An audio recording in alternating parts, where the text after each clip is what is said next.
먼저 사랑하는 우리 사역반 11분의 성도님들 정말 주님의 이름으로 축하드리고 정말 축복합니다. 오늘 이 자리는 사실 여러분께서 1년이라는 지난 시간 동안에 말씀을 배우고 또 교회의 일꾼으로 또 리더십으로 준비되기 위한 그 훈련을 마친 것을 기념하고 또 모든 영광을 하나님께 드리는 자리입니다. 제가 이 자리에서 말씀드리고 싶은 것은 지난 1년 동안 여러분이 수고하신 그 노력들 결코 헛되지 않고 또 하나님께서 기억하시고 또 앞으로 그 모든 과정 속에서 말씀해 주신 그 말씀에 따라서 살아가게 하실 줄 믿습니다. 그러나 여러분 그 오늘의 이 수요 예배는 사실 끝이 아니라 새로운 시작임을 꼭 기억해 주셨으면 좋겠어요. 이 사역 훈련을 마쳤다는 것은 이제 훈련생들이 교회 안에서 한 단계 더 성숙한 사역자로 나아가는 출발점인 것이죠. 우리 모든 성도님들 잘 아시겠지만 우리 교회는 제자훈련 교회입니다. 이 말은 단순히 제자훈련이 있고 사역훈련이 있고 이런 프로그램이 있는 교회라는 의미가 아니죠. 이 말에는 우리 교회의 목회적인 방향이 담겨 있습니다. 왜 우리는 사역훈련을 합니까? 왜 우리는 제자훈련, 사역훈련을 하죠? 어떤 분이 이렇게 물을 수 있겠죠. 아니 신앙생활이 그저 예배 잘 드리고 헌금 잘하고 말씀 잘 읽고 이렇게 하면 되는 것이 아닙니까? 굳이 교회에 제자훈련, 사역훈련이 필요합니까? 그러나 이 제자훈련, 사역훈련은요 사실 깊이 이제 따지고 보면 제가 고하는 것이 아니고 또 분당 우리 교회 이찬수 목사님이 고하는 것이 아니고 더 이전에 사랑의 교회 옥하는 목사님이 만들어낸 게 아니고 사실은 성경에서 비롯된 철학입니다. 우리가 그것을 꼭 기억하셔야 돼요. 에베소서 4장 11절에서 12절은요 정확하게 왜 우리에게 이러한 과정들이 필요한지에 대한 답을 주고 있습니다. 바울이 어떻게 말하죠? 11절 12절 보세요. 그가 어떤 사람은 사도로, 어떤 사람은 선지자로, 어떤 사람은 복음 전하는 자로, 어떤 사람은 목사와 교사로 삼으셨으니 이는 성도를 온전하게 하여 봉사일을 하게 하며 그리스도의 몸을 세우려 하심이라. 이 말씀을 통해서 우리 교회가 왜 제자훈련하는 교회인지 그 답을 얻게 됩니다. 바울은 주님이 교회에 다양한 직분을 허락하셨다고 지금 말하고 있어요. 근데 여기 보니까 여기 언급된 5가지 직분이 있는데 오늘날 교회에 남아있는 그것은 복음 전하는 자와 목사, 교사뿐입니다. 여기서 말하는 사도는 누구일까요? 부활하신 예수님을 목격하면서 또 교회의 기초를 세운 자들이죠. 선지자는 누구입니까? 구약시대에 존재했고 또 초대교회 당시에도 하나님의 말씀을 전했던 자들이 있었습니다. 그래서 학자들의 공통된 의견이 뭐냐면 오늘날 현대 교회에는 이 사도가 없고 선지자도 없다라고 보죠. 복음 전하는 자는 누구일까요? 말 그대로 복음이 전해지지 않은 곳에 가서 복음을 전하는 자들입니다. 쉽게 생각하면 선교사님들을 떠올릴 수 있겠죠. 그 다음에 등장하는 직분이 뭐죠? 목사와 교사입니다. 근데 이 성경의 원어를 보면요 정관사가 딱 하나예요. 목사 앞에 정관사가 붙어 있고 교사 앞에는 없습니다. 목사와 교사. 무슨 말일까요? 이 목사와 교사가 분리된 직분이 아니라 같은 직분이라는 것을 말해주고 있는 거예요. 다시 말해서 목사는 곧 말씀을 가르치는 교사라는 의미입니다. 예수님은 교회에 목사를 주셨습니다. 저 같은 목사를 주셨어요. 그 목적이 무엇일까요? 성도들을 말씀으로 가르치기 위해서. 다시 한 번 더 11절 12절을 보세요. 쭉 직분을 나열해 놓고 어떤 사람은 목사와 교사로 삼으셨으니 왜 이 목사를 주셨는가? 이는 성도를 온전하게 하여 봉사일을 하게 하며 그리스도의 몸을 세우려 하심이라. 목사 곧 교사로 삼으셨으니 왜? 이는 성도를 온전하게 하여. 말 그대로 이 온전하게 하다, 구비시키다, 준비시키다 이런 뜻이거든요. 말씀으로 준비시킨다는 거예요. 그렇게 말씀으로 준비시키고 양육해 나가는 목적이 무엇입니까? 성도를 온전하게 하여 성도들로 하여금 봉사의 일을 하게 하며. 여기서 말하는 이 봉사의 일은 영어로 보니까 미니스트리예요. 사역입니다. 사역. 정리하자면 목사를 교회에 주신 이유는 성도들을 말씀으로 가르치고 양육해서 사역자로 준비시키기 위함이라는 거예요. 그렇게 성도들이 사역자가 되어서 서로를 섬길 때에 예수님께서 목적하신 것이 궁극적으로 이루어진다는 것입니다. 다시 말해서 그리스도의 몸, 교회를 세우려 하심이라. 그래서 13절은 이것을 이렇게 정리합니다. 우리가 다 하나님의 아들을 믿는 것과 아는 일에 하나가 되어 온전한 사람을 이루어 그리스도의 장성한 분량이 충만한 데까지 이르리니. 우리 교회가 지금 여러 가지 양육 과정이 있고 또 훈련, 제자훈련, 사역훈련이 있는 것은요, 그 목적은 분명합니다. 결국에는 한 사람 한 사람 성도들의 성숙이고요, 그 한 분 한 분의 성숙이 결국 교회의 건강을 결정하기 때문이에요. 성도들이 영적으로 성숙해서 그리스도를 닮아가는 것, 여러분 여기서 말하는 성숙은요, 단순히 지식이 늘어나는 것을 의미하지 않습니다. 성숙은 예수님의 성품과 그분이 살아갔던 삶의 방식에 점점 더 가까워지는 과정이에요. 한마디로 성숙은 우리가 믿는 복음을 삶으로 구현하는 과정이고, 이 과정을 통해서 우리는 건강하고 온전한 그리스도의 몸으로 세워진다는 것입니다. 이것이 우리가 제자훈련, 사역훈련을 하는 이유예요. 그리고 이것이 우리 교회가 앞으로도 계속해서 제자훈련과 사역훈련을 통해서 이것이 교회에 뿌리 내려야 되는 이유인 것입니다. 그리고 본문은 여기서 멈추지 않아요. 이러한 기초 위에서 우리가 어떻게 하면 지속적으로 성숙한 자리로 나아갈 수 있는가, 구체적인 방법을 말씀해 주고 계십니다. 오늘 이 말씀은 사실 오늘 수료하시는 11분의 성도님들 뿐만 아니라 우리 모든 교회가 반드시 알아야 되고 또 살아가야 될 지침인 것입니다. 본문이 말하고 있는 성숙을 위한 3가지 길은 무엇일까요? 믿고 알아가는 것, 사랑 안에서 진리를 행하는 것, 함께 성숙을 이루는 거예요. 그 첫 번째 길, 믿고 알아가라. 바울은 13절에서 그 첫 번째 길을 보여줍니다. 13절 보세요. 우리가 다 하나님의 아들을 믿는 것과 아는 일에 하나가 되어 온전한 사람을 이루어 그리스도의 장성한 분량이 충만한 데까지 이르리니. 여기서 말하는 믿는 것, 예수님을 믿는 것과 아는 것은요, 단순히 지적으로 동의합니다 이런 의미가 아니에요. 감정적으로 내가 확신합니다, 이것을 넘어서는 의미입니다. 신앙의 토대가 뭐죠? 예수님을 믿는 거예요. 복음을 믿는 겁니다.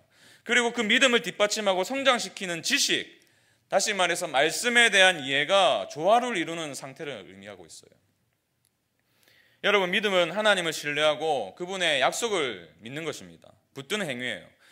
근데 믿음은요, 한 번의 결단으로 완성된 것이 아니라 날마다 우리가 삶의 현장에서 복음을 붙들고 삶의 모든 영역에서 예수님의 인도하심에 의지하는 지속적인 태도를 의미합니다. 이런 면에서 우리는 매일 복음이 필요한 자들이에요. 신앙생활 10년, 20년 했다고 해서 나는 더 이상 복음이 필요 없습니다 라고 말할 수가 없는 것입니다. 매일 복음이 필요한 자들입니다. 그리고 그 복음을 믿는 믿음으로 살아가야 되는 자들이에요. 그래서 사도 바울도 로마서 1장 17절에서 이렇게 말합니다. 복음에는 하나님의 의가 나타나서 믿음으로 믿음에 이르게 하나니 기록된 바 오직 의인은 믿음으로 말미암아 살리라 함과 같으니라. 믿음은 우리를 구원합니다. 그러나 구원할 뿐만 아니라 구원 이후의 모든 삶의 영역들을 영적으로 견인하는 동력이에요. 힘이에요. 가정 내에서 일어나는 여러 가지 갈등들, 또 관계적으로 일어나는 어려움들, 재정적인 어려움들, 이런 문제들 앞에서 믿음의 역할이 무엇입니까? 하나님의 신실하심을 붙들게 하는 거예요. 그래서 이 믿음이 있을 때 어떤 어려움 속에서도 우리가 이겨낼 수 있는 힘을 가지게 되는 것입니다. 근데 여러분, 우리가 반드시 기억해야 될 사실은 이 믿음은요, 맹목적인 것이 아니에요. 성경을 보시면 덮어놓고 믿는 것을 반대하고 있습니다. 여러분, 좋은 믿음이 뭐죠? 목사님이 말씀하시면 무조건 아멘, 아멘. 이 좋은 믿음 아니에요. 우리 교회는 제가 설교를 한다고 해도 아멘을 잘 안 하시잖아요. 좋은 교회입니다. 좋은 교회. 덮어두고 믿지 않는다는 거예요. 여러분, 이 성경을 보시면요, 이 믿음이라는 것이 반드시 지식과 함께 간다는 사실을 우리가 발견하게 됩니다. 예수님을 알아가는 것이 기초가 될 때 우리의 믿음이 성숙해져 갈 수 있어요. 히브리서 5장 14절을 보세요. 단단한 음식은 장성한 자의 것이니 그들은 지각을 사용함으로 연단을 받아 선악을 분별하는 자들이니라. 지각을 사용함으로 연단을 받아. 여기서 단단한 음식은 무엇입니까? 말씀에 대한 더 깊은 차원의 이해예요. 말씀을 통해서 하나님을 알아가고 그분의 성품이 무엇이고 그분의 뜻이 무엇인지 오늘로 만족하는 것이 아니라 더 갈급해하고 더 기다리고, 그럴 때 우리가 더 성장할 수 있다는 말이죠. 여러분, 이러한 지식을 계속 갖춰 나가야 될 중요한 이유 중에 하나가 이 세상적인 흐름과 세상적인 메시지들이 얼마나 우리를 지배하려고 합니까? 우리 주위를 둘러보세요. 얼마나 많은 이단들이 활동을 하고 있습니까? 우리가 이 지식이 없으면요, 그들이 뭐라고 말을 하는 데에 마음이 빼앗겨버려요. 세상에 어떠한 풍조가 우리에게 밀려올지라도 우리가 그것을 분별할 수 있는 눈을 가지려면요, 반드시 예수님을 더 깊이 알아가는 과정이 필요하다는 것입니다. 그래야지 믿음이 흔들리지 않고 세상 가운데서 빛과 소금으로 살아가는 우리의 삶에 힘을 길러준다는 거예요. 그렇기 때문에 이러한 지식이 없을 때 우리는 세월이 흘러가도 사역반을 수료했다 해도 뭐 순장으로 10년, 20년을 섬겼다 해도 이러한 지식이 결여될 때요, 어떤 증상이 일어나냐면 우리는 여전히 미성숙의 자리에 있을 수밖에 없다는 거예요. 그래서 14절에서 이렇게 말하죠. 왜 우리가 예수님을 믿는 믿음과 지식에서 더 자라가야 되는가? 이는 우리가 이제부터, 여기서 이제부터는 더 이상이라는 의미예요. 우리가 더 이상 어린아이가 되지 아니하여 사람의 속임수와 간사한 유혹에 빠져 온갖 교훈의 풍조에 밀려 요동하지 않게 하려 함이라. 여러분, 미성숙한 사람의 특징이 뭐예요? 감정에 휘둘린다는 거예요. 막 감정이 좋을 때는요, 막 믿음이 좋은 것처럼 보이는데 감정이 또 이렇게 깔아앉으면요, 언제 그런 믿음이 있었는지. 그리고 거짓된 교훈에 취약하다는 거예요. 그래서 우리의 믿음과 지식이 균형 있게 갖추어갈 때 견고한 영적인 근육을 갖추게 된다는 것입니다. 여러분, 영적인 어린아이에서 벗어나기 원하신다면 예수님을 더 알아가시길 축원합니다. 여러분, 특별히 우리 사역훈련생들, 오늘 마친 것이 여러분의 성숙을 보장하지 않습니다. 이 수료증이 여러분의 성숙을 보장하지 않아요.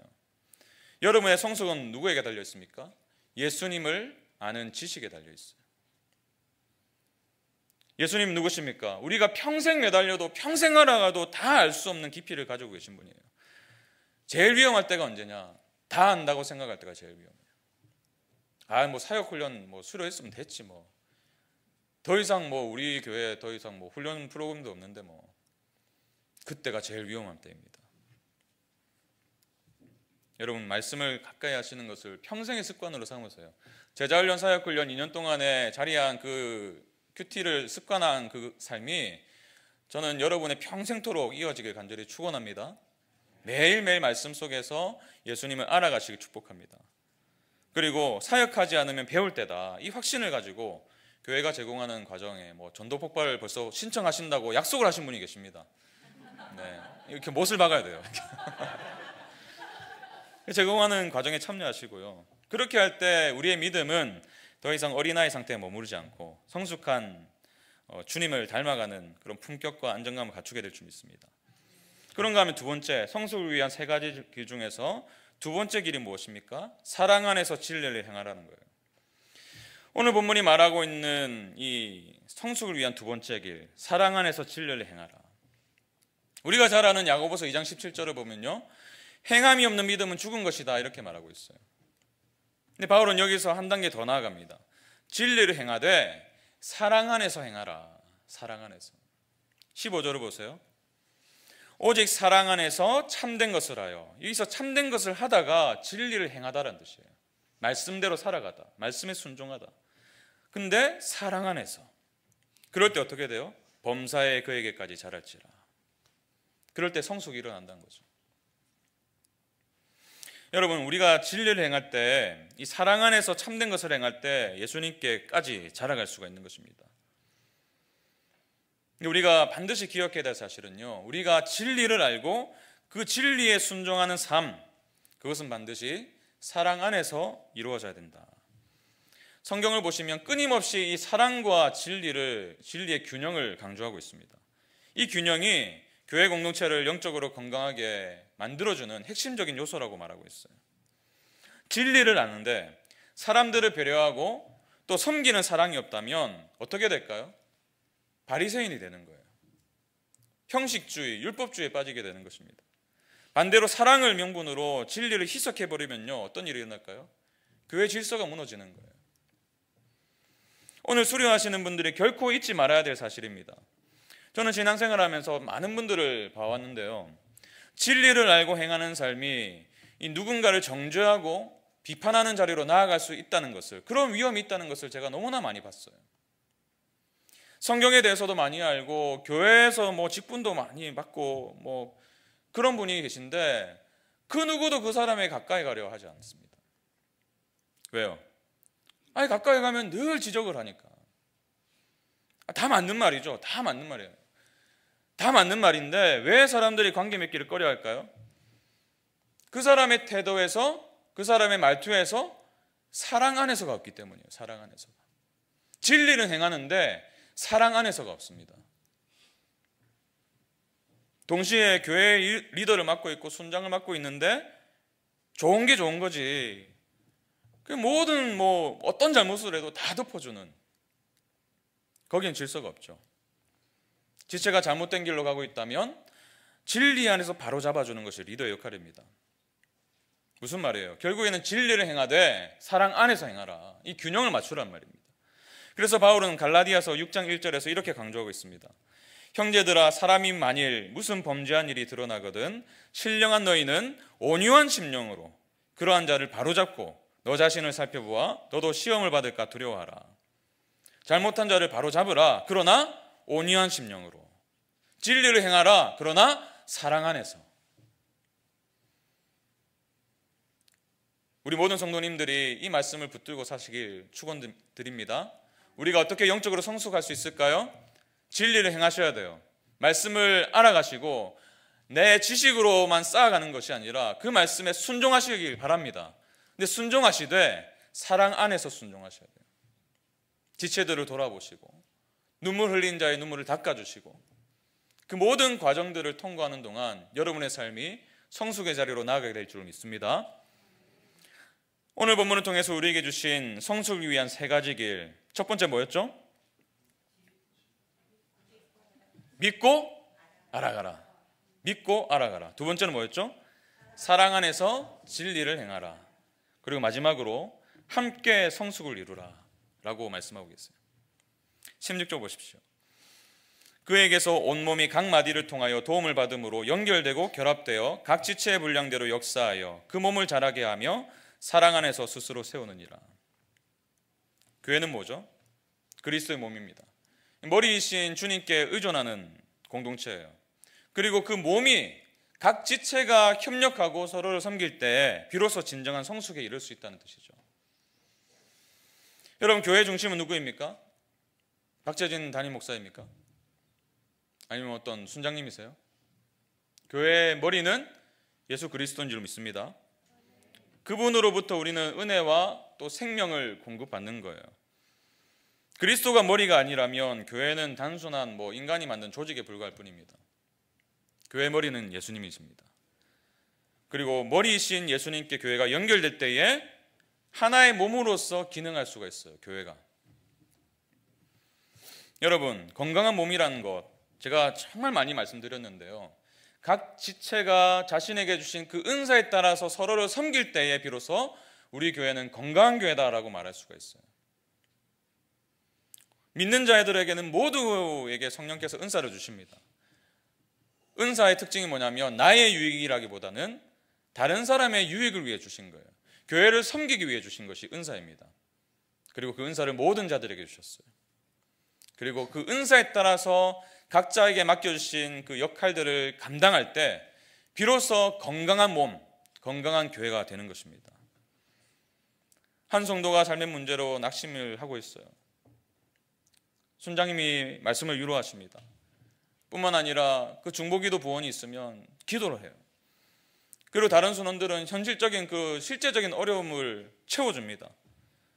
저 같은 목사들은 성경적인 원리로 방향을 제시해드려요. 그러한 일이 다각도로 일어날 때 어떻게 돼요? 그 영혼이 살아나는 거예요. 이것이 교회입니다. 한 사람만 죽어라 고생하는 게 교회가 아니라 모두에게 맡겨주신 그 은사에 따라서 자기 역할을 감당함으로 무너져 있는 지체를 세워가는 것, 그것이 교회의 원형이고 교회의 청사진이라고 말하는 것이죠. 여러분, 우리가 사랑 안에서 서로가 서로의 지체됨을 깨닫고 나의 섬김으로 다른 지체들을 섬길 때 결국 그 유익이 나에게도 돌아온다는 사실을 믿고 우리가 정말 마음을 다해서 서로를 섬기며 나갈 때 우리는 정말 함께 성숙의 자리로 나아갈 수 있을 줄로 믿습니다. 그리스도의 몸을 스스로 세우려 함이라. 믿고 알아가시고 사랑 안에서 진리를 행하시고 함께 성숙을 이루어가는 그러한 모든 과정들을 우리 모든 성도님들 경험하시길 축복하고, 또 그 과정 속에서 여러분 개개인의 성숙뿐만 아니라 우리 교회의 성숙이 일어날 줄로 믿습니다. 우리 앞서 살펴본 에베소서 4장 13절, 우리가 다 하나님의 아들을 믿는 것과 아는 일에 하나가 되어 온전한 사람을 이루어 그리스도의 장성한 분량이 충만한 데까지 이르리니, 이것을 꿈꾸시고 나아가시길 축복합니다. 그리고 마지막으로 이제 수료하신 여러분들은, 제가 거듭 말씀드리지만 우리 모든 성도들도 마찬가지지만 여러분들은 사역자입니다. 사역자예요. 특권만이 아니라 이제 책임도 주어지는 겁니다. 교회 리더로서 이제 본이 되어야 되는 그런 책임이 주어지는 거예요. 믿음을 더욱더 견고히 세우시고 말씀을 더욱더 깊이 묵상하시고 또 사랑으로 진리를 실천하실 때 여러분의 삶을 통해서 누군가의 영혼이 살아날 줄로 믿습니다. 그리고 그 모든 과정 속에서 우리 교회가 더욱더 견고해질 줄로 믿습니다. 이 말씀 생각하시면서 제가 한번 기도하겠습니다. 하나님 감사드립니다. 주님께서 세우신 기쁨이 되는 교회, 정말 이 사역훈련 수료예배를 드리게 하신 은혜 감사드립니다. 이제 교회가 개척하고 3년이 지나가고 4년차를 맞이하고 있는데 하나님께서 이렇게 신실하게 우리 공동체 가운데 일하여 주심에 또한 감사드립니다. 하나님, 특별히 이 말씀 앞에서 우리 모든 수료생들이 반응하길 원합니다. 정말 개인의 성숙의 자리로 나아가게 하시고, 또한 그 성숙이 다른 사람의 성숙을 이끌어내게 하시고, 또한 결국 그것이 우리 모든 공동체의 성숙으로 이어질 수 있도록 이들을 사용하여 주시옵소서. 그렇게 행하실 주님께 찬양드리며 예수님 이름으로 기도합니다. 아멘.